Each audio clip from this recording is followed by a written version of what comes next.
Our major programme, our sort of Connected Care programme, is around interoperability, joining clinical systems together. So what we've done is brought 13 organisations together to really share their electronic records through a single portal system. We've partnered with Orion to do that, and we're in the first year of that project. We've got a long way to go, but I've obviously done some nice work so far. The primary benefit from this is the fact that as the patient works their way through a care pathway, so they see different parts of the health and social care system, the clinicians or the social care professionals that they're in front of will have access to their full record. So for example, a patient goes to A&E, they get to see the record from the GP or from the mental health trust or from the ambulance trust or from the from any other part of the system that patient might have had contact with, and similarly as the patient works their way through, then they get to see those. So the point of care is hopefully a much better experience for the patient, because they're the clinician in front of them has got access to all of their information.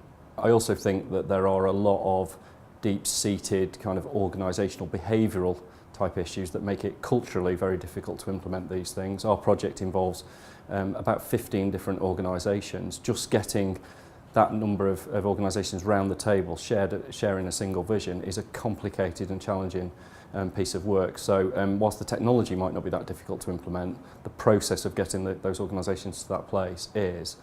But I do agree, I think we've been slower than we could have been. I think whilst the national programme had a whole set of really admirable ambitions, I think the way it went about delivering some of these things, made it much more complicated to realise the benefits that they were trying to achieve. I think the last 18 months have been certainly the biggest upheaval I've been through. I've got 20 years plus NHS experience, and this has been easily the most challenging sort of change process we've been through, particularly on the commissioning side.